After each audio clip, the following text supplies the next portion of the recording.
መንግስተ ሰማያት ለወይኑ አትክልት ሰራተኞችን ሊቀጥር ማልዶ የወጣ ባለቤት ሰውን ትመስላለችና ሰራተኞችንም በቀን 1 ዲናር ተስማምቶ ወደ ወይኑ አትክልት ሰደዳቸው። በ3 ሰዓትም ወጥቶ ሰራተኞችንም በቀን 1 ዲናር ተስማምቶ ወደ ወይኑ አትክልት ሰደዳቸው። በ3 ሰዓትም ወጥቶ ስራ የፈቱ ሌሎችን በአደባባይ ቆሞ አየ። እነዚያንም እናንተ ደግሞ ወደ እኔ አትክልት ሂዱ፣ የሚገባውንም እሰጣችኋለሁ አላቸው። እነርሱም ሄዱ። ደግሞ በ6ና በ9 ሰዓት ወጥቶ እንዲሁ አደረገ። በ11ኛውም ሰዓት ወጥቶ ሌሎችን ቆሞ አገኘና ስራ ፈታችሁ ቀኑን ሁሉ በዚህ ስለምን ትቆማላችሁ አላቸው። የሚቀጥረን ሰው ስላጣን ነው አሉት። እርሱም እናንተ ደግሞ ወደ ወይኔ አትክልት ሂዱ፣ የሚገባውን ትቀበላላችሁ አላቸው። በመሸም ጊዜ የወይኑ አትክልት ጌታ አዛዡን ሰራተኞችን ጥራና ከኋለኞች ጀምረ እስከ ፊተኞች ድረስ ደሞዝ ስጣቸው አለ። በ11ኛው ሰዓትም የገቡ መጥተው እያንዳንዳቸው 1 ዲናር ተቀበሉ። ፊተኞችን በመጡ ጊዜ አብዝተው የሚቀበሉ መስሏቸው ነበር። እነርሱም ደግሞ እያንዳንዳቸው 1 ዲናር ተቀበሉ።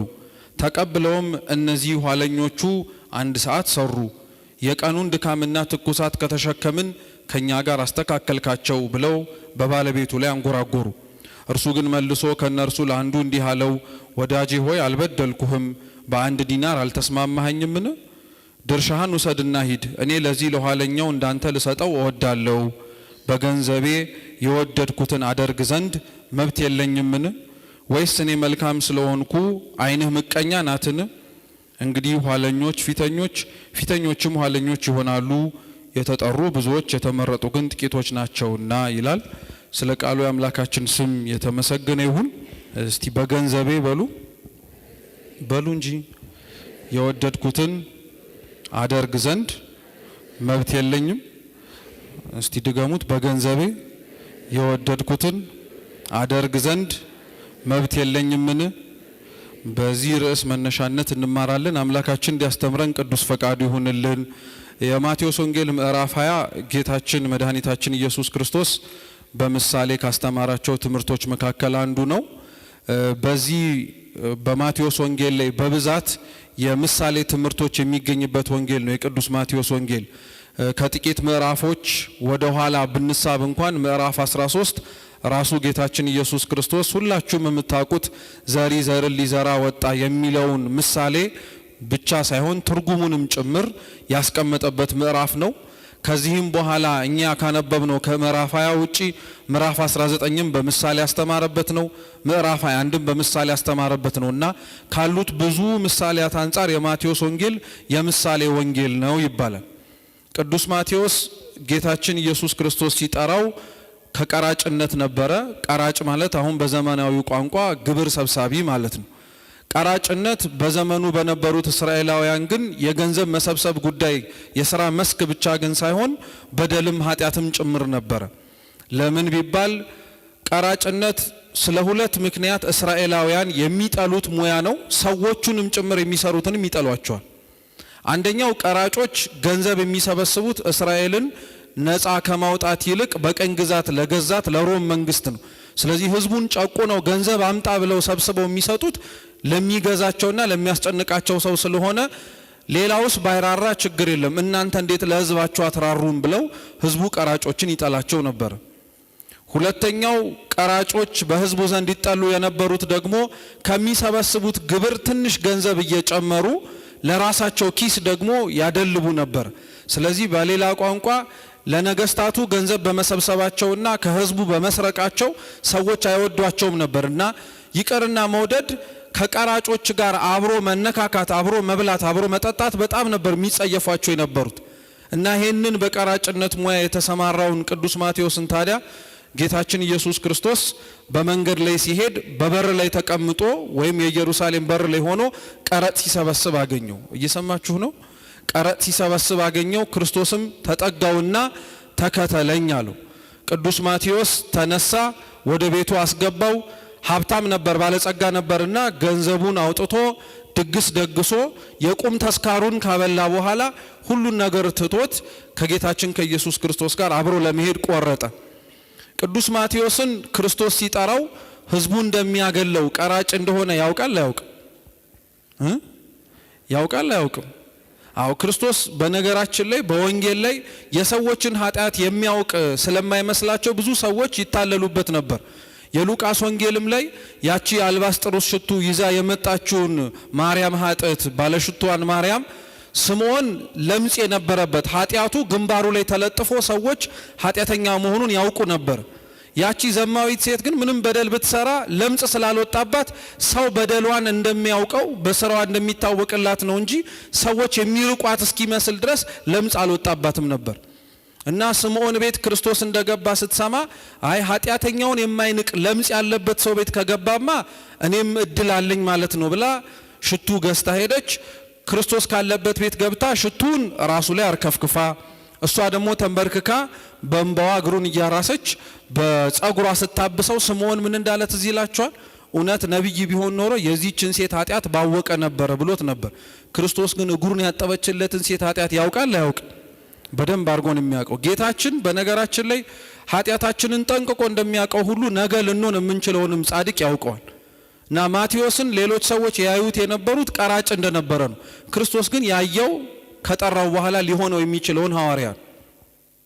ስምዖን ያያት ያቺን ለብዙ ሰው ኃጢአት ምክንያት የሆነችዋን ዘማዊቷን ሴት ነው። ክርስቶስ ግን የተመለከታት እንባዋን እያፈሰሰች ማረኝ ብላ ያለቀሰችዋን አንድ ኃጢአተኛ ሴት ነው። ስለዚህ እግዚአብሔር ወደድንም ጠላንም ክርስቲያኖች ኃጢአታችንን ያውቀዋል ብለን ከምንሸሽ ይልቅ ነገ ልንሆን የምንችለውንም ጽድቅ ያውቃል ብለን ወደፊት ብንመለስ ይሻለናል። ማቴዎስን ክርስቶስ መጥራቱ ለዚህ ነው ይላሉ አባቶቻችን። ስለዚህ ቅዱስ ማቴዎስ ስለመመለስ ወደ እግዚአብሔር ቤት ስለመግባት ስለዋጋ በጣም አብዝቶ ያስተማረን። በዚሁ በምዕራፍ 20 ላይ ታዲያ ሲናገር እንደሰማችሁት እንዲህ አለ፣ መንግስተ ሰማያት የወይን አትክልት እንዳለችው ሰራተኞችንም ቀጥሮ እንደሚያሰራ እንደ ባለቤት ሰው ትመስላለች አለ። እስቲ መንግስተ ሰማያት በሉ አይዟችሁ። መንግስተ ሰማያት ባለቤት ሰውን ትመስላለች። መንግስተ ሰማያት ሲባል ጭንቅላታችሁ ላይ ቶሎ የሚመጣው ምንድነው? ሰው ነው ቦታ ነው? ቶሎ በሉ እንጂ ቦታ ነው እንጂ ማንም ሰው አይመጣለት። መንግስተ ሰማያት የት ናት ስትባሉ ውይ እገሌ ነው አትሉም አይደል? መንግስተ ሰማያት የት ናት ስትባሉ አይናችሁን ወዴት ነው የምታቀኑት? ወደ ላይ ወደ ሰማይ አይደል? አዎ መንግስተ ሰማያት አንደኛዋ ቦታ ናት። በጽድቅ ብንመላለስ እግዚአብሔር አምላክ ያዘጋጀልን እግዚአብሔር አምላክ የሰጠን እንድንወርሳት የተፈጠረች ከሰባቱ ሰማያት መካከል አራተኛይቱ ሰማይ ናት። መንግስተ ሰማያት ግን እየተባለ የሚጠራው ወንጌል ላይ ቦታ ብቻ አይደለም ክርስቲያኖች፣ ራሱ ክርስቶስም መንግስተ ሰማያት ይባላል። ለምሳሌ መንግስተ ሰማያት ራሱ ክርስቶስ እንዲህ ይላል፣ መንግስተ ሰማያት በእጆቻችሁ መካከል ናት ይላል። እስኪ መንግስተ ሰማያት በሉ። በእጆቻችሁ መካከል ናት። ጥሩ። እስኪ እጃችሁን ዘርጉት። ሁላችሁ አንድ የዘርጉት። አውጡና ዘርጉት። ይለያያል በነገራችን ላይ። ይሄ ማውጣት ነው፣ ይሄ ነው መዘርጋት። እስኪ እጃችሁን ዘርጉት። አይዟችሁ ዘርጉት። እስቲ እጃችሁን ይዩትና መንግስተ ሰማያት ትታያችኋለች እጃችሁ ላይ? እንዴ ከታየችም መብታችሁ እኮ ነው ማለት ችግር የለውም። ግን ትታያችኋለች እጃችሁ ላይ? መንግስተ እዛው እጃችሁን ዘርጉት፣ እዩት እጃችሁን። መንግስተ ሰማያት እጃችሁ ላይ ናት ማለት መንግስተ ሰማያት ሊያስገባችሁም ሆነ ሊያሳጣችሁ የሚችለው የጽድቅና የኩነኔ ስራ እጃችሁ ላይ ነው ማለት ነው። የሚያስመሰግናችሁም የሚያስወቅሳችሁም ነገር ሙሉ ምናችሁ ላይ ነው? እጃችሁ ላይ ነው። አሁንም እጃችሁ እንደዘረጋችሁት መንግስተ ሰማያት እጃችሁ ላይ ናት ማለት ደግሞ መንግስተ ሰማያት የተባለ ጌታ እጆች በተባሉ በአይሁድ መካከል ነው ለማለት ነው። ስለዚህ መንግስተ ሰማያት የወይን አትክልት ስፍራ እንዳለችው እንደ ባለቤት ሰው ትመስላለች ሲባል ራሱ ክርስቶስ መንግስተ ሰማያት ባለቤቱ ነኝ አለ። የወይኑ ስፍራ የምትባለው አንድም ቤተ ክርስቲያን ናት፣ ሁለተኛም ደግሞ በላይ በሰማያት የምንወርሳት መንግስቱ ናት፣ በታች ደግሞ ቅድስት ቤተ ክርስቲያን። ስለዚህ ያ የወይን ባለቤት ስፍራ ማለዳ ተነሳ፣ ሰራተኞችን የወይኑን አትክልት ቦታ እንዲያስተካክሉለት ብሎ ወደ ገበያ ለመፈለግ ወጣ። ታሪኩ በተጻፈበት በጥንቱ ቋንቋ ተመልሰን ስንመለከተው በዚህ ዘመን ላይ በጣም ብዙ ስርዓት የነበረበት ዘመን ነበረ በእስራኤላውያን። ስለዚህ ሰራተኞች ብዙ ቦታ ላይ ከመሰብሰብ ይልቅ አንድ ቦታ ላይ ክብ ሰርተው ሰራተኛ ይጠብቁ ነበር። በተለምዶ አሁን ወዛደሮች የተለያዩ የጉልበት ስራ የሚሰሩ ሰዎች የሆነ ቦታ ሄዳችሁ አይደለ ክብ ሰርተው ከዛ ኋላ እናንተ ሰራተኞችን ይዛችሁ አይደለ የምትሄዱት ነው አይደለም? ይሄ ባህል ከየት የመጣ ይመስላችኋል? ከፍልስጤማውያን ነው፣ ከእስራኤላውያን ነው። በነገራችን ላይ ስራ የፈቱ ሰዎች አንድ ቦታ ላይ ክብ ይሰሩና ይቀመጣሉ። ባለቤት የሚያሰሩ ሰዎች ይመጡና ከነሱ ሰዎች መርጠው ይወስዱና ያሰራሉ። አሁን ይሄንን ባህል እኛም ጋር ታዩታላችሁ።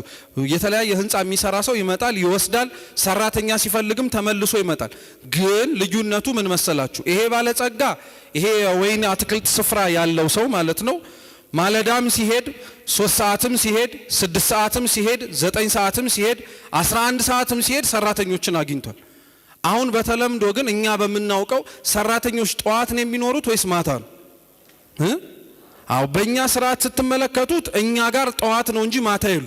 ስለዚህ ወንጌሉን ታሪኩን ስትመለከቱት ስለ ሰራተኛ መቅጠርና ሰራተኛ የሚገኝበትን ሰዓት ብቻ ያወራ አይደለም ማለት ነው። መጽሐፍ ቅዱስ ሲነበብ ክርስቲያኖች ታሪኩንምና ሚስጥሩንም ለማወቅ የሚረዳን እኛ በምናስበው እኛ በምንረዳው እኛ ስለ አንድ ነገር ባለን ግንዛቤ መልክ የሚሰፈርና የሚቆጠር አይደለም።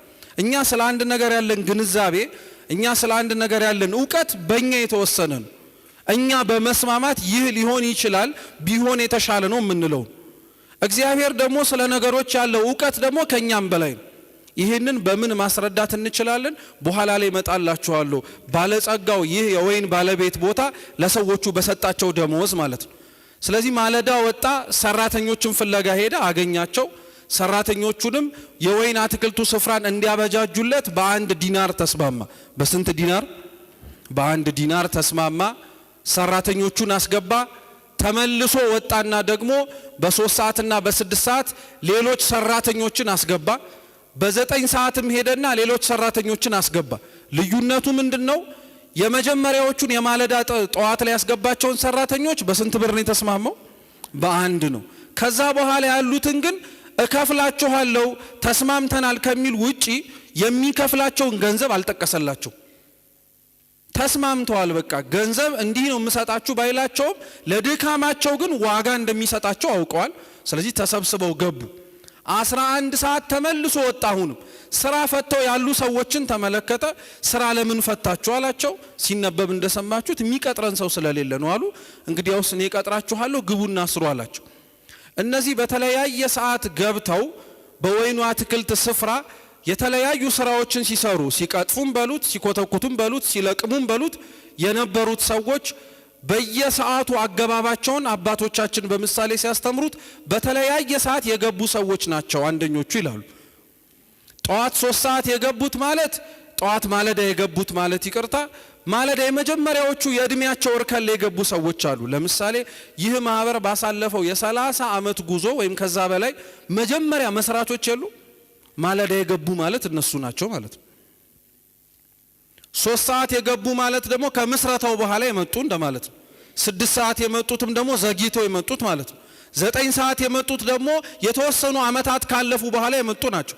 11 ሰዓት የመጡ ማለት ገና ዛሬ ማህበሩ መኖሩንም ሰምቶ ይመጣል አለ እንዴ ማህበረ ዮሐንስ ደግሞ የሚባል 30 ዓመት ያስቆጠረ ብሎ የገባም ሊኖር ይችላል። ልዩነቱ ምንድነው? የገቡበት ሰዓት ነው እንጂ ሁሉንም ለመሰብሰብ ሲመጡ ቤተክርስቲያን የተባለች ወይን ቦታዋ ባለቤቱም ጭምር ኑ ግቡ ነበር የሚል። ሰው የገባበትን ሰዓት እያየ ብዙ ነገር ያወራል እንጂ እግዚአብሔር በነገራችን ላይ የገባንበትን ሰዓት እየተመለከተ ብዙ ነገር አይናገረን። መጀመሪያ ጠርቷቸው ለታዘዙት በማለዳው ሰዓት ላይ ለነበሩት ለነቢያቱ ያወረሰውን መንግስት ነው በ11ኛው ሰዓት በመስቀሉ ቀኝ ላይ የተሰቀለውን ፈያታዊ ዘየማንን የሚያወረሰው። ለፈያታዊ ዘመን የተለየ መንግስተ ሰማያት ለማለዳ ለመጡት ለቀደሙት ነቢያት የተለየ መንግስት አላወረሳቸው። ለሁሉም የከፈላቸው ትልቁ ደሞዛቸው እግዚአብሔር የሰጣቸው ነገር ቢኖር መንግስቱን። ስለዚህ አንደኛው በተለያየ ሰዓት የመጡት ሰዎች በተለያየ እድሜ የተጠሩ ሰዎች ናቸው ይባላል ስሙ በደንብ። ሁለተኛው ደግሞ በዚህ ሰዓት ላይ የመጡት ሰዎችን አባቶቻችን ሲያስተምሩ ደግሞ ድጋሚ ምን ይላሉ? ከጠዋት ከማለዳ እስከ 3 ሰዓት ያሉት ከአዳም እስከ ሄኖክ ያሉትን ዘመን የሚወክሉት ይላሉ። ከማለዳው እስከ 3 ሰዓት ያሉት ማለት ነው። በደንብ ያዙት። ከማለዳው እስከ 3 ሰዓት ከአዳም እስከ ሄኖክ፣ ከ3 ሰዓት እስከ 6 ሰዓት ያለው ከኖህ እስከ ሴም። እጠይቃችኋለሁ መልሼ እንደገባችሁ ማወቅ ግድ ስለሆነ ከ6 እስከ 9 ያለው ደግሞ ከአብርሃም ጀምሮ እስከ ጌታችን መድኃኒታችን ኢየሱስ ክርስቶስ እስከሚወለድበት ዘመን መቃረቢያ 11 ሰዓት የገባው ደግሞ በጌታችን በኢየሱስ ክርስቶስ ተሰብኮ የመጣ ነው። ምን ለማለት ነው? ጌታችን የመጣበትን ዘመን ተውትና ሌሎቹን ዘመናት ወደ ኋላ ተመልሳችሁ ያችሁ።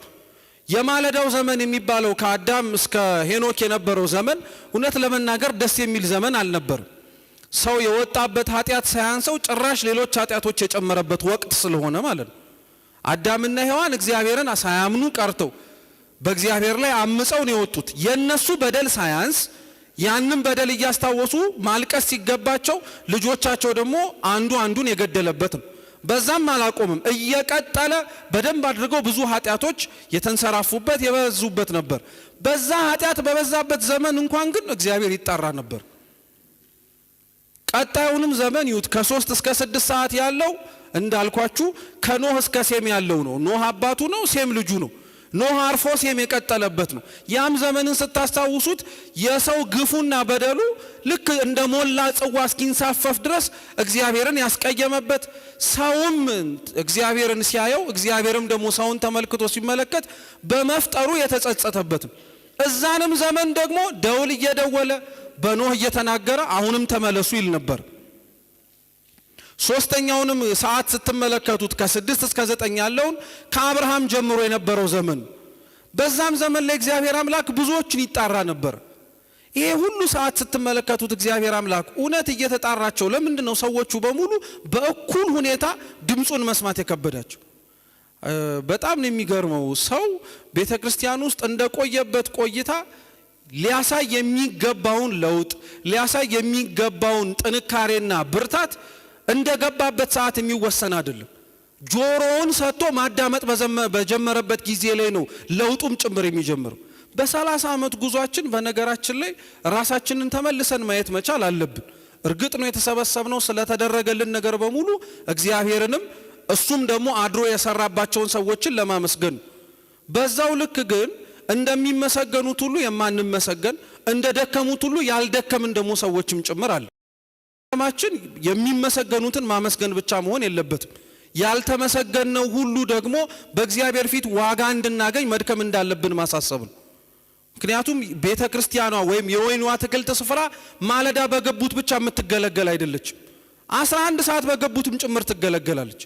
በሚመሰገኑት ብቻ አይደለም ቤተክርስቲያን የምትገለገለው፣ ደግሞ በሚነቀፉትም ጭምር። እነዚህም ክርስቲያን ደግሞ ተብለው ይጠራሉ በሚባሉትም ቤተክርስቲያን መገልገል አለባት፣ እነሱ ተስተካክለው ማለት ነው። ስለዚህ በዛ ሁሉ ዘመን እግዚአብሔር አምላክ ሲጣራ ጆሮ የሚሰጠው ሰው ስላልነበረ ነው። ይሄንን ባለጸጋ ባለቤት ሰው ተመልከቱት። ተደጋጋሚ እኮ መውጣት አልነበረበትም ሲጀመር ራሱ። አንዴ ወጥቶ እስከ 11 ሰዓት የሚያስፈልገውን ሰራተኛ ማስገባት ይችላል አይችልም? ይችላል። ምን ቸገረው? አንዴ እሺ ችግር የለም። 3 ሰዓት ላይ ማለዳ አስገብቶ 3 ሰዓት ላይ ተመልሶ ሲወጣ ምናልባት ለ6 ለ9 እና ለ11 ብዙ ሰራተኛ ያስፈልገኝ ይሆናል ብሎ ጠቅልሎ ማስገባት ይችል ነበር። ግን ባለቤቱ ተመልሶ መውጣትን ይፈልጋል። ለምን ብትሉ አሁንም ድረስ ሊጣራቸውና ወደ ቤቱ ተሰብስበው እንዲገቡ የሚፈልጋቸው እንዲሰሩ በወይኑ አትክልት ቦታ ላይ የሚፈልጋቸው ሰዎች ስላሉ። እውነቴን ነው የምላችሁ፣ የምስጋና መርሃ ግብራት ላይ ብዙ ጊዜ ላይ ስንገኝ የተሰራላቸውንና እግዚአብሔርን በማገልገል ያገኙትን የበረከትን ሰዎች ከማመስገን ጎን ለጎን የወይኑ አትክልት ቦታ ላይ ተጠርተን ደግሞ ያልሰራን ሰዎችም ጭምር ራሳችንን ማየት አለብን። ቤተክርስቲያን እውነቴን ነው የምላችሁ ለሁላችንም ባደራን የተሰጠችው።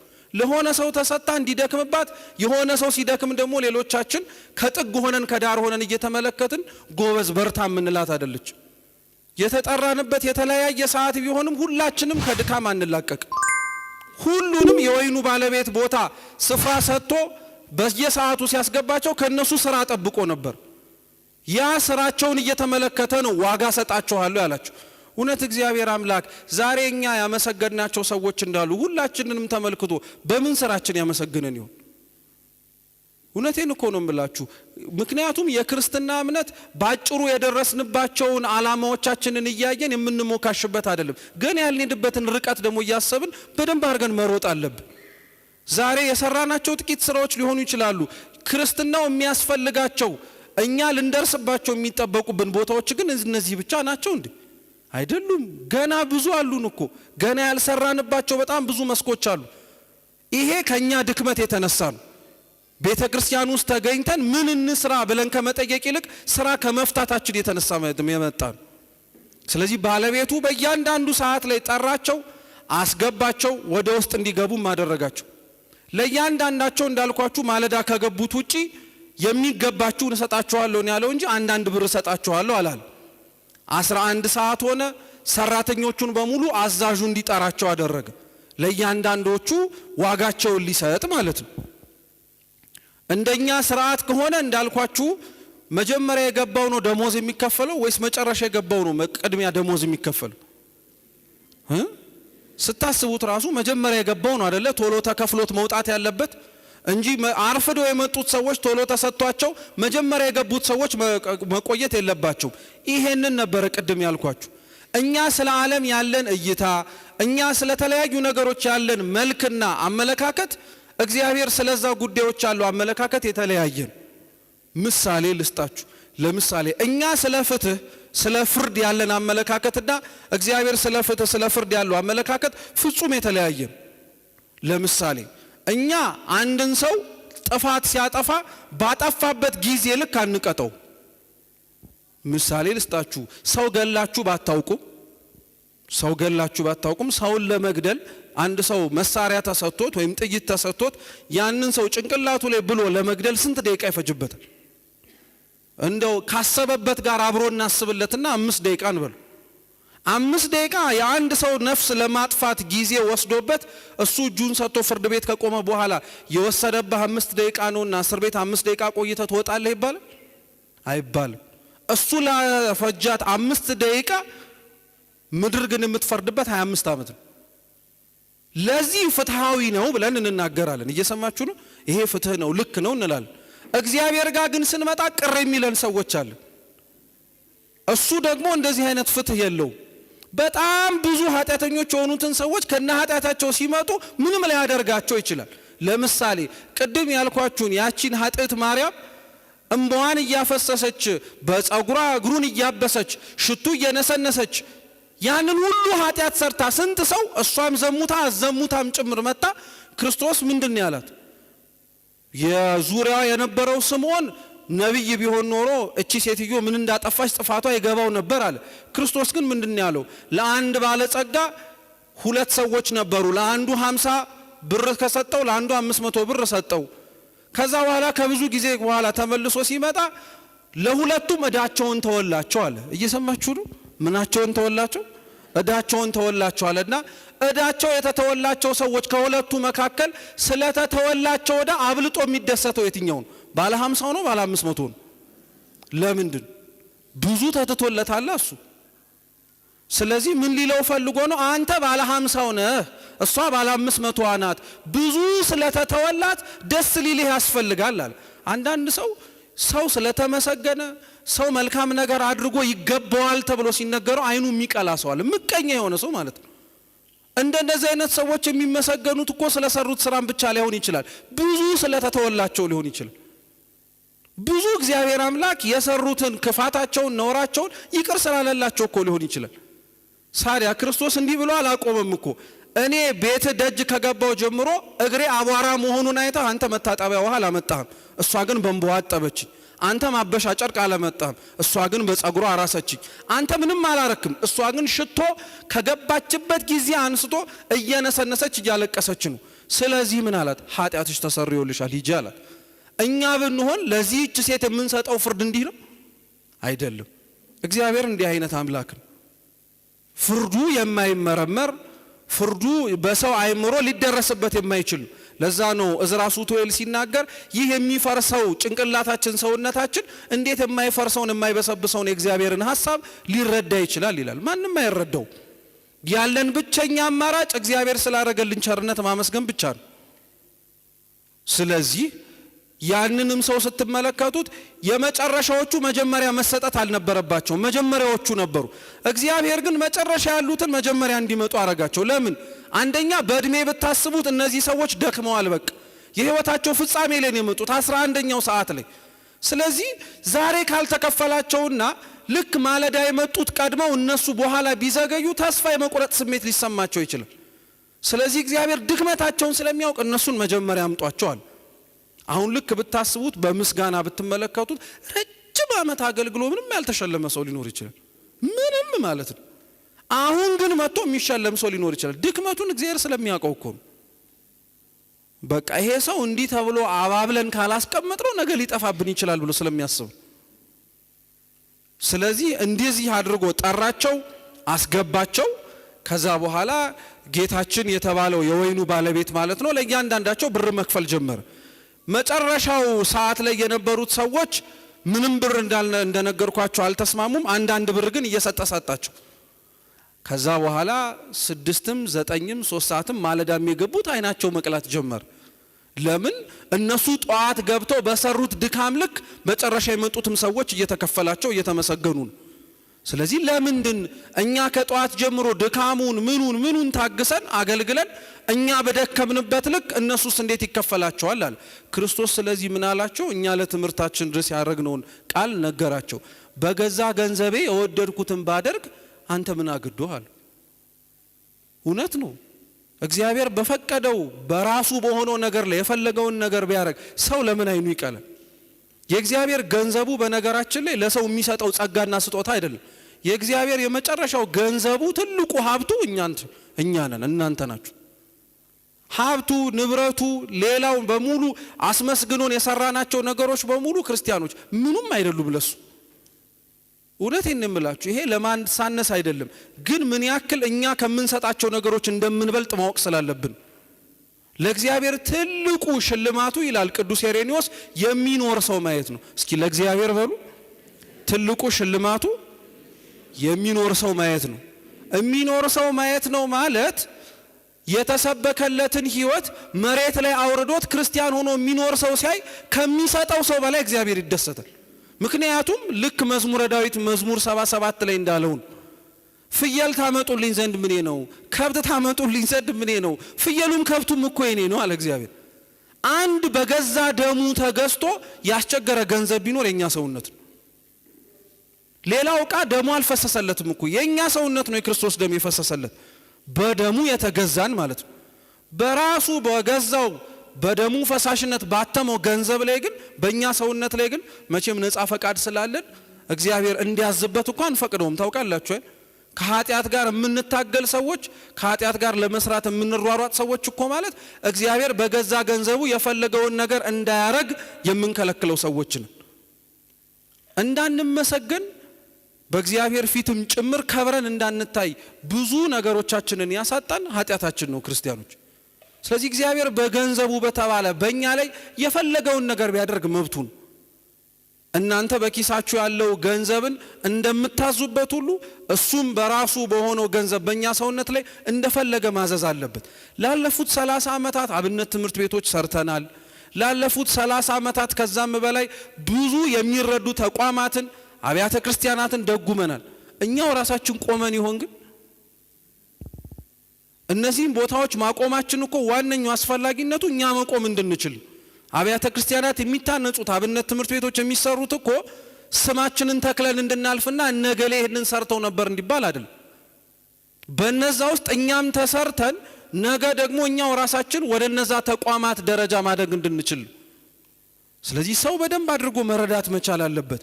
በገዛ ገንዘቡ እግዚአብሔር አምላክ ሰውነታችን ላይ እንደፈለገ እንዲያደርግ መፍቀድ መቻል አለብን።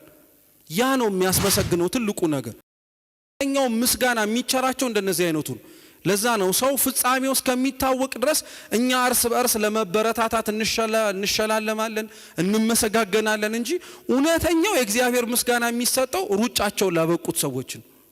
ለፈጸሙት ሰዎች ቢመሰገኑም አይሰናከሉበትም። አንዳንድ ሰው ከተመሰገነ በኋላ ከዚህ በኋላ ምን ሊመጣ ይችላል ብሎ የሚዘናጋም ስላለ ከዚህ በኋላ ምን ከኔ ይጠበቃል፣ መቼም የሚያስመሰግን ስራ ሰራው ብሎ ያቆማል። መልካም ስራ ግን የሚቆም አይደለም።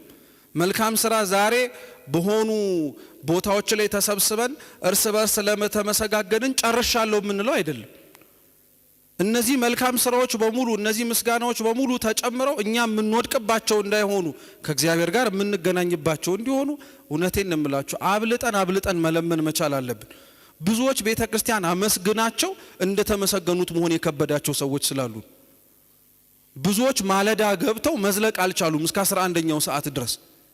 በቃ ይበቃኛል ብሎ ይወጡ አሉ። አደራችሁን ዛሬ ተመስግናችሁ ቤተክርስቲያን ማህበሩ ይህንን አድርጋችኋልና ይገባችኋል ብሎ የሚሰጣችሁ ሰዎች በሙሉ ስትቀበሉት ጌታችን እንዳለ በሉት፣ ባሪያ ነንና ልናደርገው የሚገባንን ስላደረግን ነው በሉ። እየሰማችሁ ነው?